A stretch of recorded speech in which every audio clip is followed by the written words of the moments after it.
आज का जो मेरी क्लास है आप सभी के लिए उत्तराखंड चिकित्सा समाज कार्य में सामाजिक नीति को लेकर। तो थोड़ा सा मैं सामाजिक नीति के बारे में आप लोगों को पहले ही बता चुका हूँ, है ना। तो थोड़ा सा चर्चा कर देता हूँ, इसके बारे में आप देखे रहिएगा, ये भी इम्पोर्टेंट है सामाजिक नीति। फिर उसके बाद मैं आगे आप लोगों के लिए लेकर आऊँगा कुछ योजनाओं के बारे में। तो सामाजिक नीति का जो तात्पर्य होता है, सामाजिक नीति दो शब्दों से मिलकर बना है, एक सामाजिक और एक नीति। सामाजिक का जो अर्थ होता है समाज से संबंधित है, और नीति का जो मतलब बनता है कि किसी उद्देश्य को प्राप्त करने के लिए सोच समझ कर लिया गया जो कदम होता है वो नीति को रिप्रेजेंट करता है, समाज को रिप्रेजेंट करता है सामाजिक। अगर किसी चीज़ को अगर हम बात करते हैं किसी उद्देश्य को प्राप्त करना है तो फिर किसको रिप्रेजेंट करेंगे? हम सभी लोग रिप्रेजेंट करते हैं फिर वहाँ पे नीति। ठीक है, तो ये चीज़ें आपको ध्यान रखना होगा कि सामाजिक नीति दो शब्दों से मिलकर बना हुआ है। एक होता है समाज, दूसरा जो होता है नीति। नीति का अर्थ होता है किसी उद्देश्य को प्राप्त करने के लिए सोच समझ कर उठाया गया जो कदम होता है उसको पॉलिसी बोलते हैं। आगे अगर हम बात करते हैं सामाजिक नियुक्ति, समाज व सामाजिक उद्देश्यों को ध्यान में रखकर बनाई गई नीति होती है, उसी को हम लोग सामाजिक नीति बोलते हैं। और जो समाज के कल्याण का विकास करे, सामाजिक परिवर्तन की बात करे और समाज के सदस्यों का विकास की बात करे और उसको सेवाएं प्रोवाइड करे, वही आपकी कहलाती है सामाजिक नीति।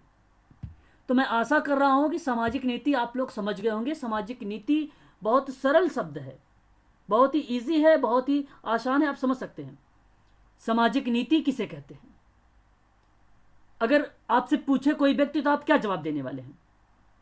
अगर कोई व्यक्ति आपसे पूछता है कि सामाजिक नीति किसे कहते हैं तो आप क्या बोलेंगे? आपका एक ही जवाब होना चाहिए सामाजिक नीति में, सिंपल शब्दों में। कोई ये जरूरी नहीं है कि आपके बढ़ा चढ़ा के बोलिए आप किसी चीज़ों को कि भाई सामाजिक समाज से संबंधित होगा, नीति जो होगा किसी उद्देश्य को प्राप्त करने के लिए होगा। ठीक है, ये आपको बोल देना है। फिर उसके बाद इन दोनों को मिला के बोल देना है, इन दोनों को मिलाकर बोल देना है। और मिलाकर बोलने का तात्पर्य यह हुआ कि सामाजिक नीति समाजी जीवन के उन पहलुओं के रूप में मानी जाती है जिसकी जितनी, या जिसकी अगर आप कहें जिसकी जितनी विशेषता रहेगी उसी के आधार पर उसकी वैधता और उसकी विश्वसनीयता को तय करेगी, और वह बताती है एक प्रकार की सामाजिक नीति।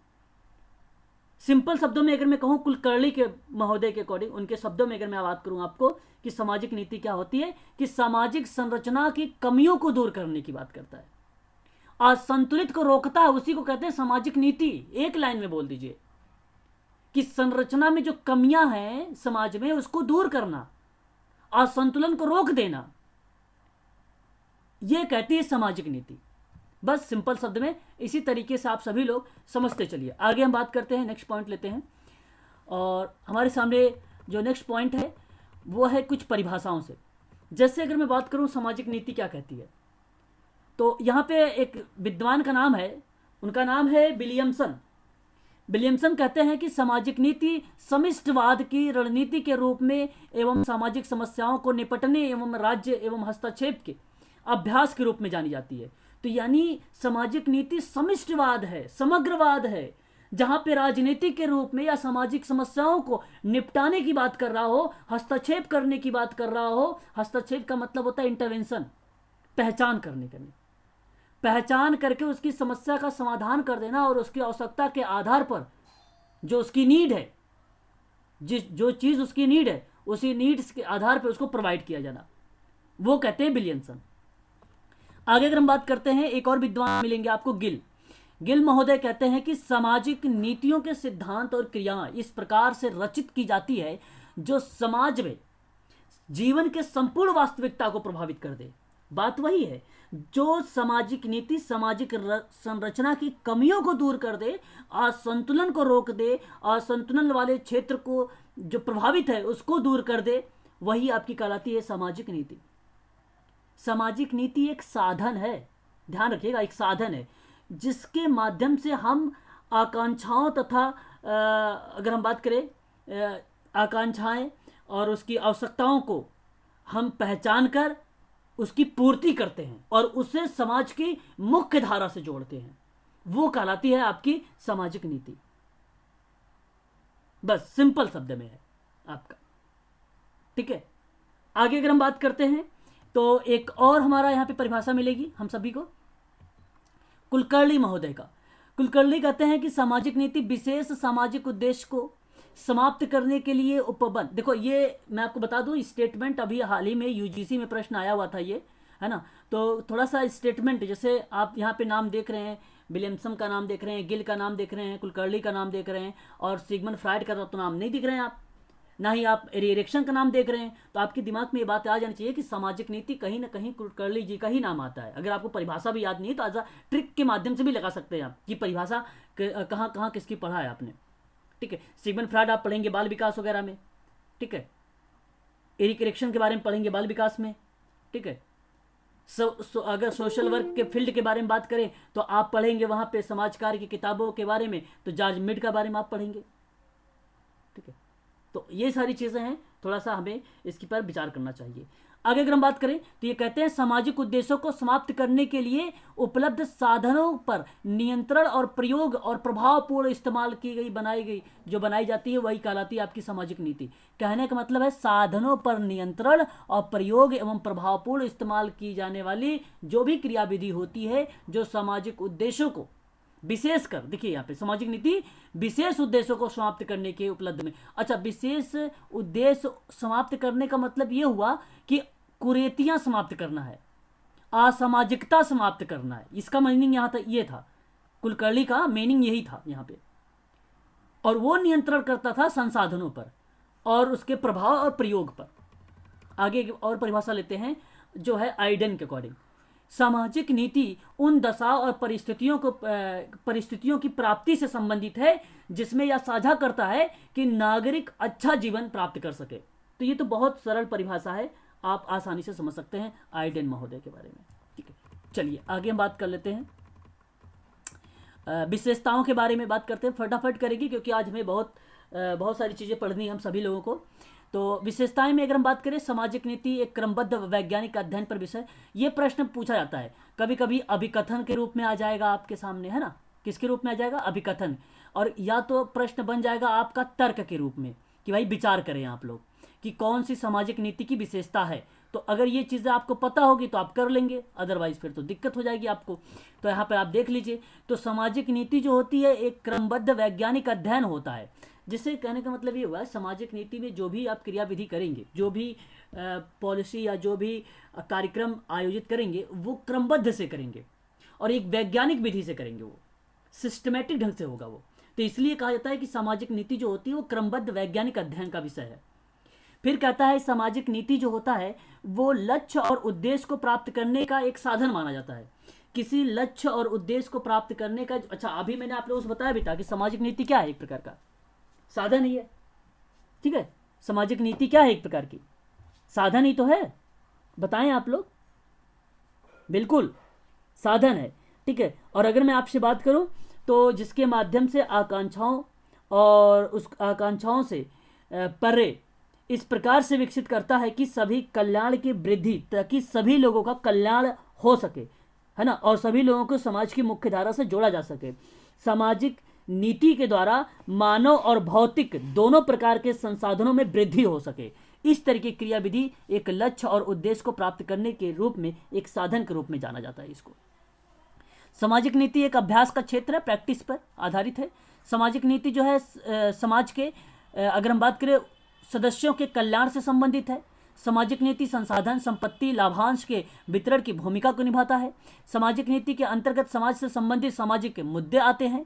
सामाजिक नीति समाज में परिवर्तन लाती है और नियंत्रित करती है। सामाजिक नीति समाज में सामाजिक समस्याओं को हल करने में उसका प्रयोग करती है। तो ये सभी के सभी एक प्रकार की सामाजिक नीति की एक विशेषताएं हैं। ये क्या है? इसकी विशेषताएं हैं। तो आप लोग इनका ध्यान रखेंगे खासकर। आगे हम बात कर लेते हैं, और भी चीज़ें हैं, थोड़ा बहुत देखते हैं।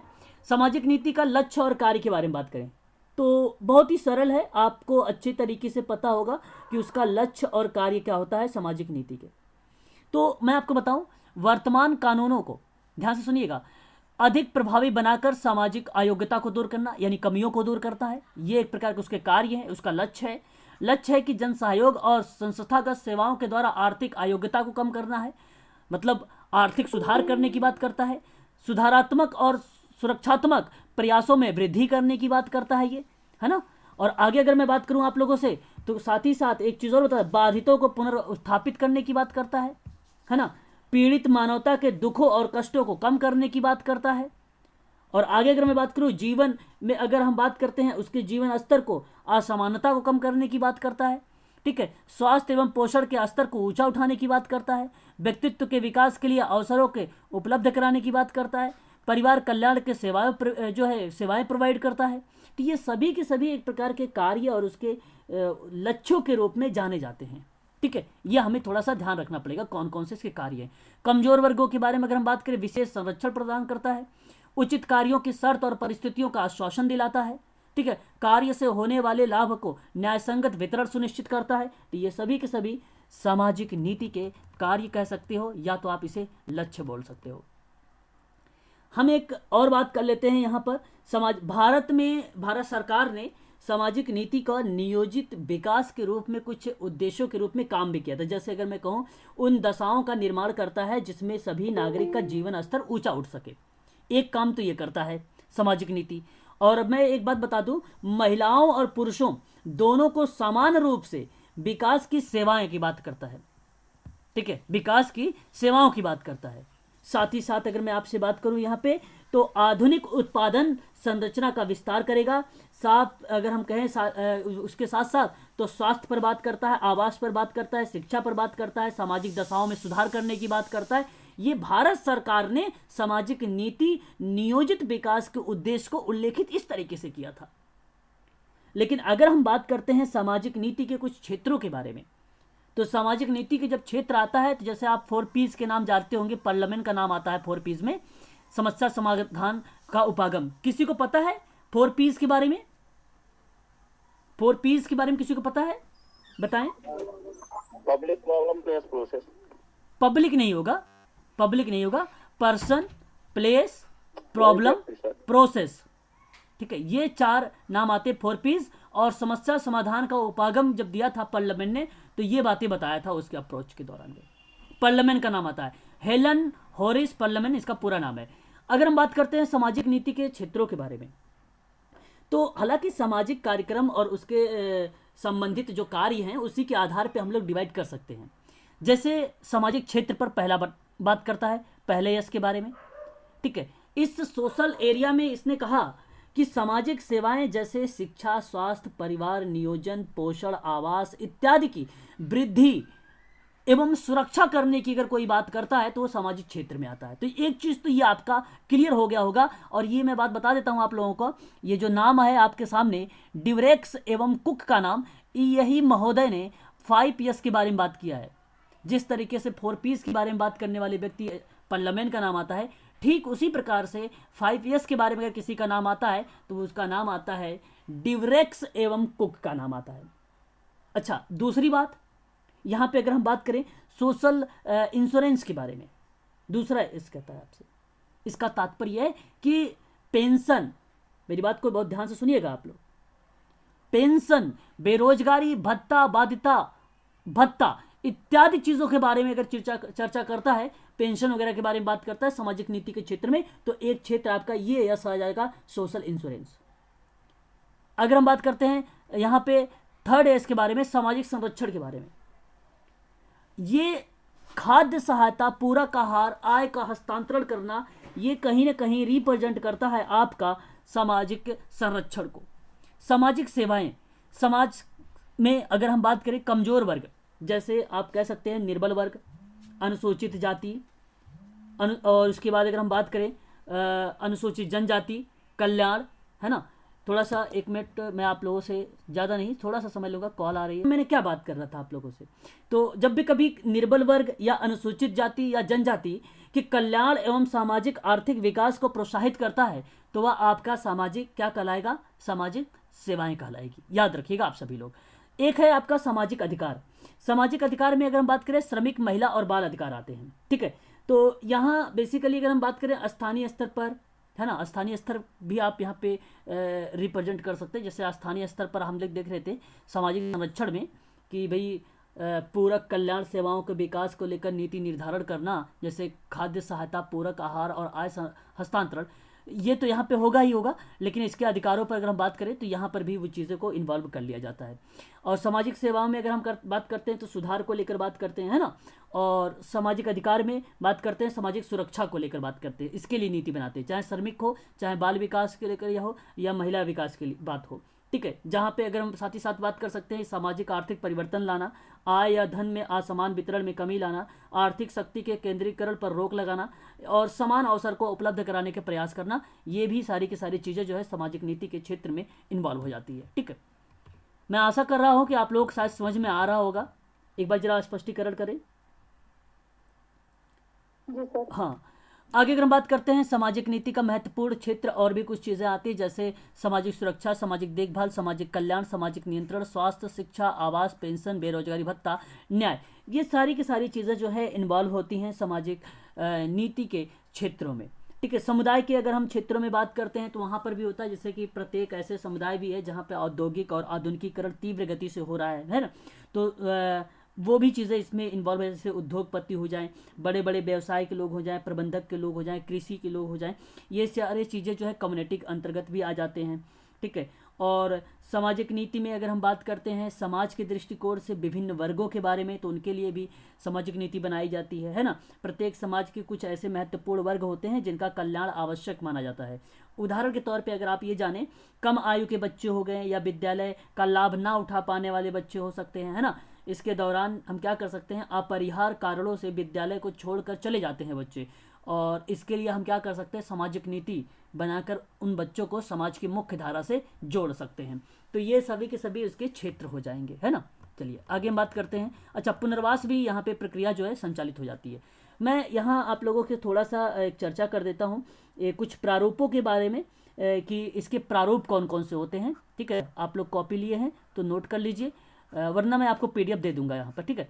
तो जैसे प्रारूप में आपका एक आता है कल्याणकारी प्रारूप, ठीक है। क्या आता है, कल्याणकारी प्रारूप। 4 प्रारूप होते हैं, इन्हीं के बारे में बात करूंगा। तो एक कल्याणकारी प्रारूप होता है, इसका मतलब होता है सामाजिक विकास को बनाई गई जो रणनीतियां हैं उसके अंतर्गत कल्याणकारी राज्य की अवधारणा को परिलक्षित कर देना, वह कहलाता है कल्याणकारी प्रारूप। जैसा कि आप लोगों ने कल पढ़ा होगा कल्याणकारी राज्य के बारे में, वही चीज़ें मेंशन हो जाती है। दूसरा प्रारूप के बारे में अगर मैं बात करूं आप लोगों से, सामाजिक सुरक्षा आता है। सामाजिक सुरक्षा के बारे में अगर हम बात करें तो सुरक्षा और कानून को प्रदान किए जाने वाले जो समाज में रहने वाले लोग हैं उनको सुरक्षा प्रोवाइड करता है, और सामाजिक सुरक्षा के अंतर्गत ही सामाजिक नीतियां एक प्रकार से बनाई जाती हैं। इसलिए आप कह सकते हो कि सामाजिक सुरक्षा का प्रारूप भी है सामाजिक नीति के अंतर्गत, ठीक है। तो आप दूसरा प्रारूप भी बोल सकते हो।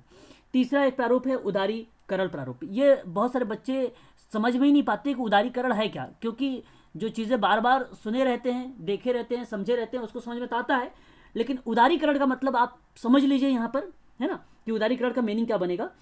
उदारीकरण समाज में प्रत्येक वर्ग के लोग जहाँ राज्य के द्वारा चलाए गए कार्यक्रम में प्रदान किए जाने वाले जो साधन हैं उन साधनों में संपूर्ण रूप से अपनी भागीदारी निभा सके, वो उदारीकरण होता है। तो सामाजिक जो समाज है वो सामाजिक संबंधों का जाल है। समाज जो है सामाजिक संबंधों का जाल है, ये बात मैकाइवर एंड पेज ने कहा था।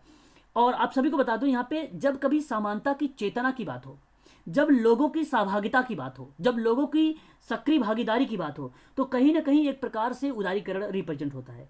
उदारीकरण एक ऐसी प्रक्रिया है जिसके तहत सरकार अपनी नीतियों को इस प्रकार लागू करती है कि लोगों को कार्य जो है, व्यवसाय जो लोगों का कार्य है, चाहे व्यवसाय हो सकता है, विभिन्न प्रकार के कार्य, औद्योगिकरण भी हो सकता है, ठीक है, बहुत सारे कार्य हैं, उन कार्यों को सही तरीके से संचालित करने के रूप सही तरीके से संचालित करने के रूप में बेसिकली जो नीति बनाई जाती है उसको उदारीकरण के रूप हम दे देते हैं, ठीक है। एक है आपका प्रजातांत्रिक, ये चौथा, ये समाप्त हो जाएगा। प्रजातांत्रिक प्रारूप का मतलब होता है नीतियों का लाभ राज्य के संपूर्ण लोगों को मिले। नीतियों का जो अगर हम बात करें, नीतियों का जो लाभ है वो संपूर्ण तरीके से, चाहे वो समूह के लोग हो, चाहे वो समुदाय के लोग हो, सबको मिले।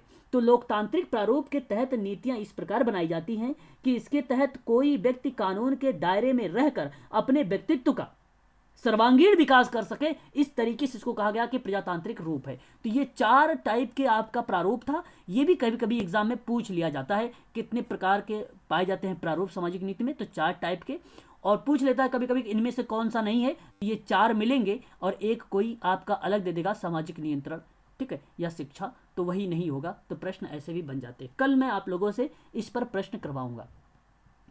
आगे बढ़ते हैं। अब हम बात करेंगे उत्तराखंड की कुछ योजनाओं के बारे में। एक बार आप लोग अगर पूछना चाहते हैं सामाजिक नीति के बारे में तो आप पूछ लीजिए, तो मैं आगे बढ़ जाऊं। किसी को कोई दिक्कत तो नहीं है सामाजिक नीति में? एक बार अगर बता दीजिए। हाँ बताइए जरा। कोई दिक्कत नहीं सोहन सर और तनुजा मैडम, फिर मैं आगे बढ़ूँ? चलिए चलिए ठीक है। फिर अगर आपको समझ में आ गया है तो मैं अब आगे बढ़ता हूँ। अब यहाँ से आप लोगों के लिए जो है एक आध हो सकते हैं आप सभी के लिए क्वेश्चंस भी मिल जाएं, है ना? क्या मिल जाए? आप सभी के लिए प्रश्न भी मिल जाए, है ना? योजना के बारे में उत्तराखंड में चलाया गया था। आप उत्तराखंड मेडिकल सोशल वर्क दे रहे हैं एग्ज़ाम, तो अटल आयुष्मान उत्तराखंड योजना आई थी और प्रधानमंत्री जन आरोग्य योजना के तहत प्रदेश के केवल 5 लाख परिवारों को प्रतिवर्ष 5 लाख रुपए तक की निःशुल्क चिकित्सा सुविधा प्रोवाइड की गई थी। यह बात की गई थी उत्तराखंड का एक योजना थी, उसका नाम था अटल आयुष्मान योजना। 5 लाख परिवारों को प्रतिवर्ष 5 लाख रुपए निःशुल्क चिकित्सा देने की बात करता था अटल आयुष्मान उत्तराखंड योजना। आगे बात करते हैं। फिर कहता है कि इसी योजना को आगे बढ़ते हुए अटल आयुष्मान योजना के तहत अधिक 18 लाख और अधिक 18 लाख परिवारों की सुविधा देने की घोषणा कर दी गई। तो 18 5 कितने हुए? 18 5 कितने हुए? 18 तो अब हुए, पहले से कितने थे? 5 23। तो अब अगर हम बात करें राज्य के तो कुल 23 लाख परिवारों की यह सुविधा मिली है। और यह योजना जो प्रारंभ हुई है, ये डेट इंपॉर्टेंट है, इस डेट को नोट करिएगा। आरंभ में 25 दिसंबर 2018 को हुआ था और इस योजना के लिए सरकार ने गोल्डन कार्ड के लिए हेल्पलाइन नंबर 104 शुरू किया है। 104 शुरू किया है, तो नोट करिएगा। ये इंपॉर्टेंट चीजें थी। मैं ज़्यादा डीप में नहीं जाऊंगा वरना आप लोग कंफ्यूज हो जाएंगे। जहां से प्रश्न पूछे जाएंगे वही इसी के बारे में आप लोगों से चर्चा करूंगा। एक तो पॉइंट आपको याद रखना है, पहले 5 लाख था, बाद में 18 लाख हुए, टोटल मिला के अब की बात करें तो 23 लाख हो गए। ये प्रश्न पूछ सकता है कि अब कितने हैं? 23 लाख। विचार पे भी प्रश्न आ सकते हैं। क्या ये योजना 5 लाख की थी? दूसरे पॉइंट में कहेगा कि 18 लाख की थी, तीसरे योजना में कहेगा ये 23 लाख की थी। आप बोलना हाँ भाई थी 23 लाख परिवारों के लिए। और एक बात 25 दिसंबर 2018, दूसरी बात गोल्डन कार्ड जो स्टार्ट किया गया उसके लिए हेल्पलाइन नंबर 104। ठीक है, आगे बढ़ते हैं और नेक्स्ट लेते हैं स्लाइड। अब ये इस प्रश्न का जवाब दें आप लोग कि अटल आयुष्मान योजना शुरुआत कब की गई है? 2018, 2017, 2019, 2015? इसका सही जवाब क्या होना चाहिए? ऑप्शन नंबर अगर मैं बात करूं आप लोगों से, अभी अभी आप लोगों ने पढ़ा है 2018, 25 दिसंबर। तो कुछ चीजें हैं, आप लोगों को वो चीजें नोट करते चलना है, समझते चलना है। ऐसे प्रश्न आप लोगों के सामने एग्जाम में देखने को मिलेंगे। आगे बढ़ते हैं एक और योजना को लेकर, मुख्यमंत्री आंचल अमृत योजना। अच्छा, आप लोग टेंशन ना लें, और भी इससे संबंधित प्रश्न आएंगे, विभिन्न प्रकार के क्वेश्चंस करवाऊंगा आप लोगों के लिए। ये भी उत्तराखंड की है। मैं सारी की सारी योजना उत्तराखंड के बारे में बात कर रहा हूं आप लोगों से। तो उत्तराखंड में अभी तक आंगनवाड़ी केंद्रों के बच्चों को ही सप्ताह में 4 दिन दूध उपलब्ध कराया जा रहा है। अच्छा, अब ध्यान से सुनिएगा आप सभी लोग कि उत्तराखंड में अभी तक आंगनवाड़ी केंद्रों के बच्चों के लिए सप्ताह में 4 दिन दूध उपलब्ध कराया जा रहा है, लेकिन 8वीं क्लास तक के छात्र छात्राओं को सप्ताह में यहां पे दिया हुआ है कि छात्र छात्राओं को भी सप्ताह में 1 दिन दूध दिया जाएगा 8वीं क्लास के बच्चों के लिए, 8वीं क्लास के बच्चों के लिए।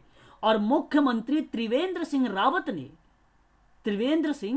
रावत ने बच्चों को दूध पिलाकर 7 मार्च 2019 को मुख्यमंत्री आंचल अमृत योजना का शुभारंभ कर दिया, जैसा कि आप देख रहे हैं स्लाइड पर। तो यहां पर मैं 2 बातें बताऊंगा। एक बात तो ये बताऊंगा आप लोगों से कि 7 मार्च 2019 को ये मुख्यमंत्री जी जो थे त्रिवेंद्र सिंह रावत जी, इन्होंने तो शुरुआत किया। दूसरी बात बताऊंगा आप लोगों से कि ये जो योजनाएं थी वो सप्ताह में 4 दिन उपलब्ध कराने की बात की गई थी बच्चों को, लेकिन 8वीं क्लास तक के बच्चों के अगर बारे बात करते हैं, हाई थोड़ा सा माध्यमिक लेवल पर आते हैं, तो वहां पे कहा गया कि सप्ताह में 1 दिन दूध पिलाने की बात हो गई। ये 2 बातें ध्यान रखना। तीसरी बात यहां से ध्यान रखिए कि सरकारी स्कूल में 8वीं कक्षा तक कि करीब 7 लाख बच्चों को मिड डे मील योजना के तहत सप्ताह में ध्यान से सुनिएगा, एक यहाँ पे सप्ताह मतलब वही हफ्ते होते हैं, बात एक ही होता है, हफ्ते में एक दिन 1 गिलास पौष्टिक मीठा दूध उपलब्ध कराया जाएगा और दूध की मात्रा 100 मिलीलीटर होगी। ये प्रश्न बन सकता है, दूध की मात्रा कितनी बताई गई है मुख्यमंत्री आंचल अमृत योजना में? तो 100 मिलीलीटर होगी, 100 मिलीलीटर होगी, ये आपको ध्यान रखना होगा।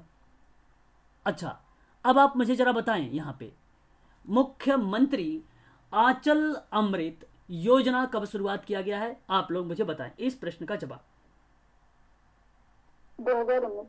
2019 इज द राइट आंसर, यही आपका करेक्ट जवाब हो जाएगा। ठीक है, तो इसी तरीके से आप लोगों को करते चलना है।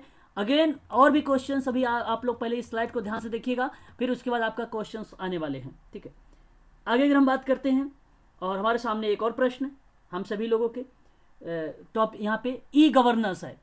ई गवर्नेंस कह रहा है कि सरकारी कामकाजों में शीघ्रता लाने व सरकार के कार्यक्रमों को जनता तक पहुंचाने के लिए सूचना प्रौद्योगिकी का प्रयोग किया और ई गवर्नेंस स्टार्ट किया।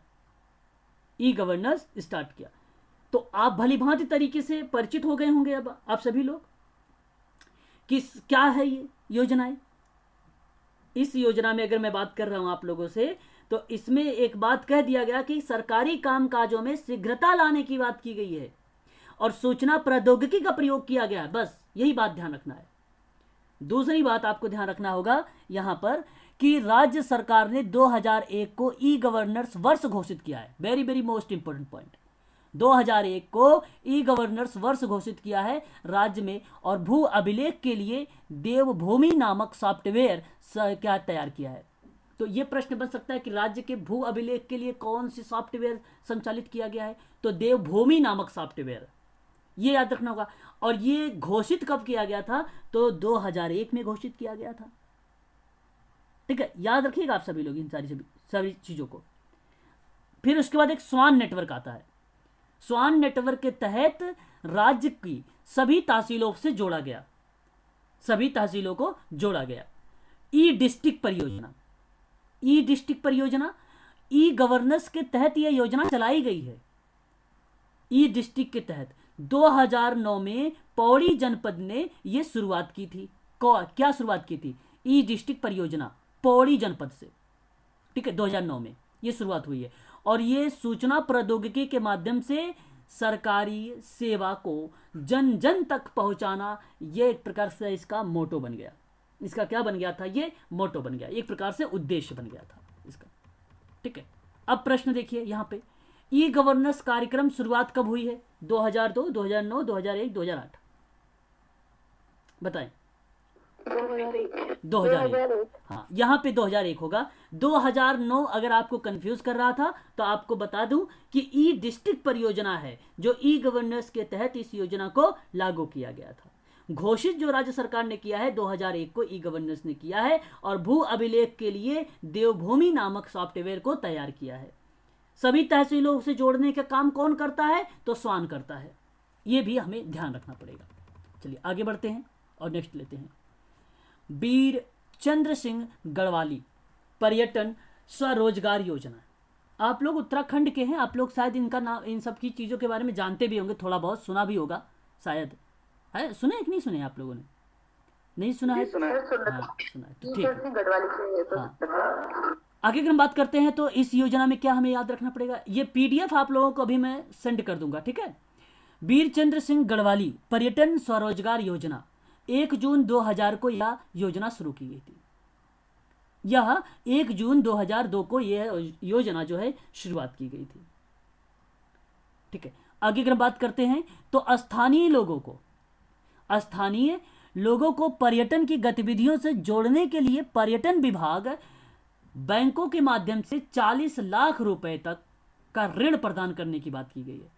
40 लाख तक का ऋण प्रदान करने की बात की गई है। ठीक है, तो याद रखिएगा यहाँ पे 2 पॉइंट।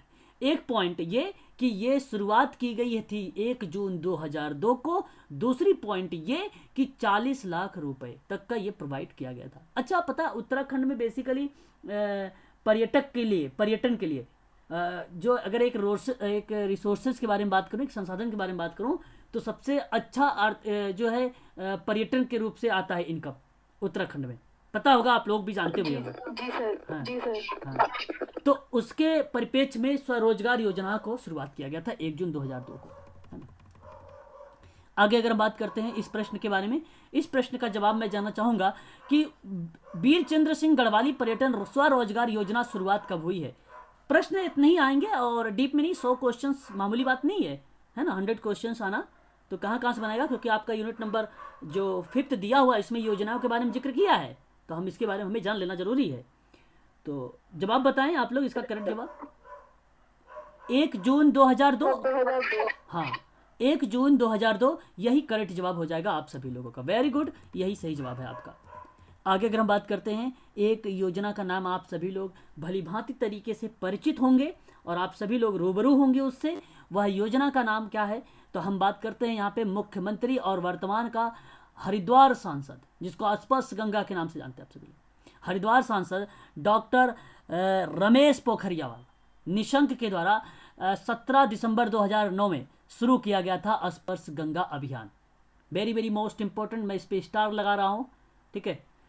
अगर हम बात करते हैं कि मुख्यमंत्री और वर्तमान में जो हरिद्वार के सांसद डॉक्टर रमेश पोखरियाल निशंक जी के द्वारा ये स्टार्ट किया गया था 17 दिसंबर 2009 को स्पर्श गंगा अभियान।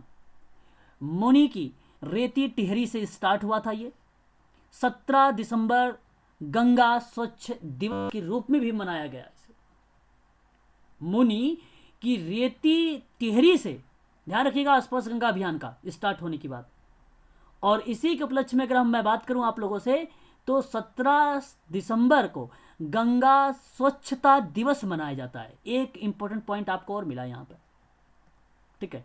4 नवंबर 2008 को मनमोहन सिंह की अध्यक्षता में केंद्रीय मंत्रिमंडल ने गंगा को राष्ट्रीय नदी घोषित किया था। एक और फैक्ट आपको मिला यहां पर, किसने राष्ट्रीय नदी घोषित किया है, तो मनमोहन सिंह ने। कब किया है घोषित, 4 नवंबर 2008 को किया है। कौन सी नदी है जो राष्ट्रीय नदी के नाम से जानी जाती है, गंगा नदी है। बस 4 टाइप के यहां से प्रश्न देखने को मिल सकते हैं, 3-4 टाइप के। मुख्यमंत्री और वर्तमान के हरिद्वार सांसद आपको अच्छे तरीके से पता है, डॉक्टर रमेश पोखरियाल निशंक जी के द्वारा 17 दिसंबर 2009 को शुरू किया गया स्पर्श गंगा अभियान। अच्छा, ये रिपीटेड है क्या, वही चीज़ रिपीट हो गया। नमामि गंगे 7 जुलाई 2016 को ऋषिकुल मैदान से हरिद्वार से शुरू किया गया था। देखो कितने इंपॉर्टेंट फैक्ट आप लोगों के लिए लेकर आया हूं मैं।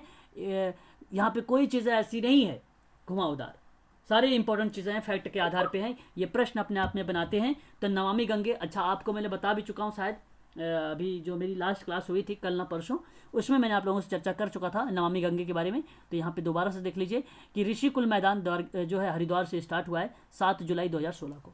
ये वनडे एग्जाम में बहुत फेमस है नमामि गंगे। वनडे एग्जाम जितने भी होते हैं ना, उसमें जरूर पूछे जाते हैं नमामि गंगे, ठीक है। स्पर्श गंगा अभियान कब शुरुआत किया गया है, 2016, 2008, 2010, 2009? 2009। 17 दिसंबर 2009 को स्पर्श गंगा अभियान मुनि की रेती टिहरी से स्टार्ट किया गया है। गंगा स्वच्छता दिवस 17 दिसंबर को मनाया जाता है और नमामि गंगे 7 जुलाई 2016 को मनाया जाता है। और यहाँ पे स्पर्श गंगा अभियान की बात हो रही थी, ऑप्शन नंबर आपका 2009 करेक्ट हो जाएगा, यहाँ पे डी वाला। आगे बात करते हैं।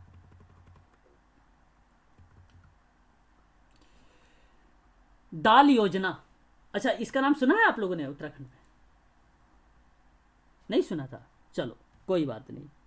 दाल योजना है एक, प्रत्येक के 23 लाख से अधिक राशन कार्ड के धारक परिवारों के प्रति माह 2 किलो दाल रियायती दरों पर मिलेगी। केंद्र दालों की उपलब्धता के आधार पर सितंबर माह में उपभोक्ता को 2 किलो चना का दाल दिया जाएगा और जो प्रति किलो 44 रुपये मिलेगी, जबकि बाजार में चना का दाल की कीमत जो है 65 रुपये से 70 रुपये प्रति किलो है। लेकिन अगर मैं बात करूं यहाँ पे कार्ड राशन कार्ड धारकों के बारे में, तो उनको मिलेगा कितने रुपए में? 44 रुपए में, 44 रुपए में, 44 रुपए में। योजना का नाम है मुख्यमंत्री दाल पोषित योजना। मुख्यमंत्री शुरू किसने किया है? तो त्रिवेंद्र सिंह रावत। शुरुआत कब हुई है? 13 सितंबर 2019 को। ध्यान रखिएगा, राशन कार्ड धारकों को यहां पर 2 किलो दाल की कम की कीमत जो है प्रतिमाह। हाँ बताएं बताएं। 12 है, आप 13। जी 13 बता रहे हैं आप? जी सर आप बता रहे थे। हाँ स्पष्टीकरण करें। 13 सितंबर, हाँ 13 सितंबर, सॉरी 12 सितंबर, 12 सितंबर 2019 को, है ना, 12 सितंबर 2019 को। ठीक है, चलिए आगे बात करते हैं। यह क्वेश्चंस लेते हैं हम लोग कि मुख्यमंत्री दाल पोषित योजना कब शुरुआत हुई है। कोई ना कोई क्वेश्चन तो जरूर आप लोगों से इसमें से देखने को मिलेंगे ही मिलेंगे। बताएं। 12 सितंबर 2019 को, option number D. Very good, शाबाश, यही करेक्ट जवाब हो जाएगा।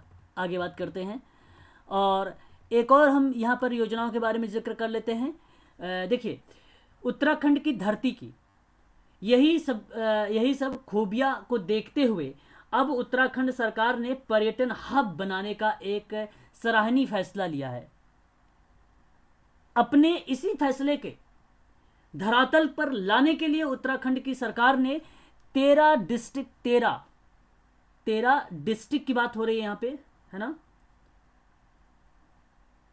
13 डिस्ट्रिक्ट और 13 डेस्टिनेशन या 13 जिला या 13 डेस्टिनेशन के नाम से 16 मई 2018 को आयोजन बनाई गई थी। अब मैं आपसे एक बात बताऊंगा, ध्यान सुनिए आप सभी लोग। उत्तराखंड की सरकार ने पर्यटन हब को बनाने के लिए एक सराहनीय फैसला लिया, पहली बात। दूसरी बात ये कि 13 डिस्ट्रिक्ट 13 डेस्टिनेशन नाम से एक योजना चलाई। हम कहते हैं 13 नए पर्यटन स्थल के नाम से भी जानते हैं, हम इसको इस नाम से भी जानते हैं। और यह योजना 16 मई 2018 को चलाई गई थी। 16 मई 2018 को चलाई गई थी और इसके तहत उत्तराखंड के 13 जिलों में 13 उन जगहों को विकसित करने का फैसला किया गया था। और यह 26 अप्रैल 2001 को राज्य में पर्यटन नीति के रूप में आई। 2001 में पर्यटन वर्ष घोषित कर दिया गया था। तो 3 टाइप के प्रश्न हैं। पर्यटन वर्ष कब घोषित हुआ? 2001 में। राज्य में पर्यटन नीति के रूप में कब जाना गया? 26 अप्रैल 2001 में। और 13 जिले यानी 13 डिस्ट्रिक्ट 13 डेस्टिनेशन, 13 डिस्ट्रिक्ट 13 डेस्टिनेशन, ये लॉन्च कब किया गया? तो ये आप ध्यान रखना 16 मई को, 16 मई 2018 को। याद रखेंगे आप सभी लोग। इसका सही जवाब आप बताएं इस प्रश्न का, बताएं।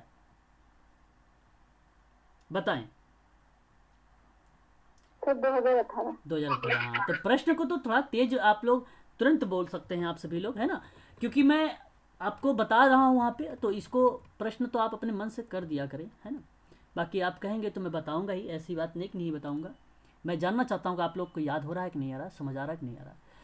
आगे हम बात करते हैं यहाँ पे एक जो है नेक्स्ट कुछ इंपॉर्टेंट पॉइंट्स के बारे में जिक्र करते हैं, जैसे कि आपातकालीन सेवा योजना। आपातकालीन सेवा योजना 108 है। अच्छा, 108 नाम सुना आप लोगों ने? 108 उत्तराखंड में होगा 108। हाँ, आपने सुना होगा। तो ये एक योजना के रूप में 108 था और यह एम्बुलेंस सेवा है। ये एम्बुलेंस एक सेवा है और ये 15 मई 2008 को शुरू की गई थी। मुख्यमंत्री भुवन चंद्र खंडूरी ने यह योजना दीनदयाल उपाध्याय के नाम पर शुरू किया है। 17 अप्रैल 2012 को 108 एम्बुलेंस की सहायक सेवा के तहत डोली सेवा प्रारंभ की गई। देखिए कितना इंपॉर्टेंट क्वेश्चन। डोली सेवा का आरंभ कब हुआ? 17 अप्रैल 2012 को। और आपातकाल सेवा योजना कब स्टार्ट हुआ? 15 मई 2008 को। 2 टाइप के प्रश्न यहां पर मिल रहे हैं आप लोगों को, 2 टाइप के प्रश्न मिल रहे हैं। तो ध्यान रखेंगे आप लोग ऐसे प्रश्नों का भी। केवल मैं आप लोगों को इंपॉर्टेंट फैक्ट दे रहा हूं। अब देखिए, मैंने आप लोगों से प्रश्न में पूछा ये नहीं है, आपसे ये प्रश्न में आप लोगों से ये नहीं पूछा कि एम्बुलेंस की सहायक सेवा के तहत डोली सेवा का प्रारंभ कभी, ये प्रश्न नहीं पूछा है, वरना फिर तो आपका जवाब होता 17 अप्रैल 2012। लेकिन मेरा प्रश्न उल्टा है, आपातकालीन सेवा योजना 108 की शुरुआत कब हुई है? 2008। यहां पे सही जवाब 15 मई 2008 है ना। तो ये चीजें हैं, आगे बढ़ते हैं। उत्तराखंड में आम आदमी, ध्यान सुनिएगा, उत्तराखंड में आम आदमी को सस्ता राशन उपलब्ध कराने हेतु राज्य सरकार ने अटल खाद्यान्न योजना 11 फरवरी 2011 को शुरू की थी। उत्तराखंड के मुख्यमंत्री रमेश पोखरियाल निशंक के अनुसार राज्य के अंतिम छोर तक राशन पहुंचाना इस योजना का लक्ष्य था। अटल खाद्यान्न योजना के तहत बीपीएल आपको अच्छी तरीके से पता होगा, आप सभी लोग जो बिलो पॉवर्टी लाइन से नीचे हैं, है ना, उनके बारे में बात कर रहा है। उन परिवारों को 2 किलो गेहूं 3 रुपए में मिलेगा, है ना। 2 किलो गेहूं, यहां पे बात हो रही 2 किलो गेहूं तथा 3 रुपए किलो चावल मिलेगा, जबकि एपीएल में अगर हम बात करते हैं, एबव पॉवर्टी लाइन से ऊपर जो हैं, उन परिवारों को 4 रुपए किलो गेहूं और 6 रुपए किलो चावल मिलेगा। तो ये देखो कितना इंपॉर्टेंट फैक्ट है आपके सामने, है ना, है कि नहीं, इतना इंपॉर्टेंट फैक्ट। और याद रखिएगा, इसमें अगर हम बात करते हैं अटल खाद्यान्न योजना की शुरुआत के बारे में, तो आप लोगों के जवाब होना चाहिए कि 11 फरवरी 2011 को स्टार्ट किया गया था। ये भी हमें ध्यान रखना चाहिए। आगे बढ़ते हैं। अटल खाद्यान्न योजना की शुरुआत 11 फरवरी 2011 यानी 11 फरवरी 2011, आपका ये करेक्ट जवाब हो जाएगा, ऑप्शन नंबर सी। इंदिरा अम्मा भोजनालय योजना का नाम सुना है आप लोगों ने? जी सर। हाँ, सारे उत्तराखंड की है, एक भी इधर की नहीं है ना। काफी मेहनत किया हूं कल मैं आप सबके लिए, ठीक है, इन योजनाओं को ढूंढने में, क्योंकि यहां से प्रश्न भी आप लोगों से पूछे जा सकते हैं। आगे अगर हम बात करते हैं, इंदिरा अम्मा भोजनालय योजनाओं की शुरुआत जो है 15 अगस्त 2015 को तत्कालीन मुख्यमंत्री हरीश रावत ने की थी।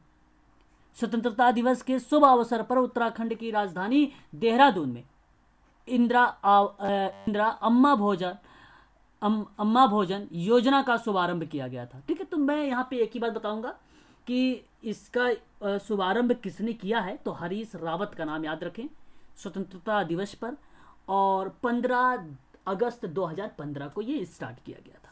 बस इतनी चीज़ें यहाँ पर ध्यान रखें। यहाँ पर आप देखें, इंदिरा अम्मा भोजनालय योजना कब प्रारंभ हुई थी, तो आप सबको भली भांति तरीके से पता हो गया होगा कि 15 अगस्त 2015 को, तो यही करेक्ट जवाब हो जाएगा। तो ये तो आप ऐसे ही रिलेट कर सकते हैं, है ना, सरल था ये। एक और हम लेते हैं यहाँ पे योजनाएं। 17 मार्च 2016 को उत्तराखंड में पंचायती राज विधेयक की विधानसभा में पास किया गया था। उत्तराखंड की पंचायती राज विधेयक में 17 मार्च 2016 को, और 4 अप्रैल 2016 को राज्य में पंचायती राज के विधेयक को लागू कर दिया गया। पंचायती राज विधेयक को लागू कर दिया गया, और 2019 में पंचायती राज विधेयक में संशोधन किया गया कि 2 से अधिक बच्चे या बच्चों वाले प्रतिनिधि पंचायत चुनाव नहीं लड़ पाएंगे। आपने नाम सुना ये वाली बात? सुना है कि नहीं सुना है? नहीं सुना है? सुना है, ठीक है। फिर तो याद रखें आप सभी लोग कि जो 2019 में संशोधन हुआ था, उसमें ये बात हुई कि 2 से अधिक बच्चों वाले प्रतिनिधि पंचायत चुनाव नहीं लड़ पाएंगे, और पंचायत चुनाव लड़ने के लिए शैक्षिक योग्यता 10वीं पास होनी चाहिए, यह रखी गई थी। महिलाओं और अनुसूचित जाति और जनजाति पिछड़ों के लिए 8वीं पास होना जरूरी माना गया था। पंचायत के कई प्रतिनिधि को एक साथ 2 पद धारण नहीं कर पाएंगे, एक साथ 2 पद धारण नहीं कर पाएंगे, ठीक है, पंचायत का कोई भी प्रतिनिधि, ठीक है। तो याद रखिएगा, ये भी अपने आप में एक अहम पॉइंट थे सारे के सारे। उत्तराखंड पंचायती राज विधेयक संशोधन कब हुआ है? देखो संशोधन आ गया है, यहाँ संशोधन है, बताएं जरा कब संशोधन हुआ कि 2 बच्चों से अधिक, मतलब 2 से अधिक बच्चों का प्रतिनिधि पंचायत चुनाव नहीं लड़ सकता, यही बात कही गई थी उसमें, बताएं। ए ऑप्शन नंबर 2000 आपका यहाँ पे करेक्ट जवाब हो जाएगा, ए वाला कि 2019। वेरी गुड, बहुत बढ़िया, यानी आप लोगों को समझ में आ रहा है कुछ बातें, अब मुझे ऐसा लग रहा है। आगे अगर हम बात करते हैं कि पूर्व मुख्यमंत्री उत्तराखंड श्री त्रिवेंद्र सिंह रावत ने दिनांक 13 मई 2020 को सचिवालय में मंत्रिमंडल की उपस्थिति में एक होप, मतलब हेल्पिंग आउट पीपल एवरीवेयर का पोर्टल शुभारंभ किया था, और इस पोर्टल का URL hope.uk.gov.in या आप government.in कर सकते हैं, ये पोर्टल है। और इस पोर्टल का उद्देश्य था कि कुशल और अकुशल युवाओं को डेटाबेस बनाना तथा डेटाबेस के आधार पर रोजगार और स्वरोजगार के अवसर उपलब्ध कराना। विदित है, विदित का मतलब सूचित होता है, जानकारी मिलती है कि कुछ दिन पहले पूर्व मुख्यमंत्री श्री त्रिवेंद्र सिंह रावत के द्वारा मुख्यमंत्री स्वरोजगार योजना का शुभारंभ हुआ था। ठीक है, तो ये चीजें आप सबको भली भांति तरीके से अब परिचित हो गए होंगे आप सभी लोग अच्छे तरीके से कि क्या है यहाँ पे hope, helping out people everywhere, ये आपको भली भांति तरीके से पता हो चुका होगा। चलिए आगे हम बात करते हैं, और यहाँ पे आप इस प्रश्न का जवाब दें, होप पोर्टल का शुभारंभ कब हुआ? 13 मई 2020 से। ओके, यहाँ पे अगर आपने जवाब मुझे दिया है कि 13 मई 2020, बताएं। हाँ, तो वही सही जवाब है आपका, ऑप्शन नंबर बी। हाँ, डी में भी वही है क्या तनुजा मैडम? तो कभी कभी हाँ 2 में भी वही है, तो बी यानी आपको कॉमन नंबर मिलेंगे, आप सभी को कॉमन नंबर दिए जाएंगे, इसके स्टार है इस प्रश्न पर। आगे बात करते हैं, राज्य सरकार ने 8 जुलाई 2001 को औद्योगिक नीति की घोषणा और 26 मार्च 2003 को नई औद्योगिकी नीति की घोषणा की गई। राज्य सरकार उत्तराखंड ने 8 मई 2001 को औद्योगिक नीति की घोषणा की है, और नई औद्योगिकी नीति की घोषणा जो की है वो 26 मार्च 2003 को की है। राज्य सरकार ने 1 अप्रैल 2008 को औद्योगिकी प्रोत्साहन नीति की घोषणा की है, जो 2018 तक लागू रहेगी, जो 2018 तक ये लागू रहेगी। अब ये 3 टाइप के यहाँ पे फैक्ट हैं। एक तो फैक्ट ये है कि औद्योगिक नीति की घोषणा कब हुई, तो 8 मई 2001 को। नई औद्योगिकी नीति की घोषणा कब हुई, तो 26 मार्च 2003 को। और औद्योगिकी प्रोत्साहन नीति की घोषणा कब हुई, तो 1 अप्रैल 2018 को। लागू कब से हुआ, तो 2018 जब लागू, मतलब एक प्रकार से जब घोषणा अभी हो रही, तो आप उसी वर्ष को लागू भी मान सकते हैं।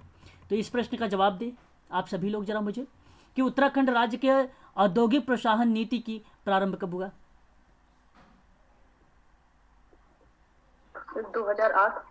2008। 2008 को ये जो है बेसिकली घोषणा, और 2018 को लागू। कब लागू हुई थी? 2018 को। तो इसलिए 2018 को लागू कहेंगे, और नीति प्रारंभ हुई 2008 को कहेंगे। तो कंफ्यूज नहीं होंगे 8 और 18 में, याद रहेंगे आप सभी लोगों को। 8 करेक्ट जवाब है आपका। उत्तराखंड किसान पेंशन योजना 60 वर्ष से अधिक उम्र के किसानों के जिसके पास 2 हेक्टेयर तक की भूमि हो, उन्हें सरकार 1000 रुपये प्रतिमाह पेंशन देगी। पहली बात, यह सुविधा स्वयं की भूमि पर खेती करने वाले किसानों को मिलेगी, जो स्वयं की भूमि पर करेंगे। शायद ये उत्तराखंड से तो नहीं था, लेकिन इससे संबंधित कुछ प्रश्न जो है यूजीसी में इस बार पूछा गया था, है ना, हेक्टेयर विचार करने को लेकर।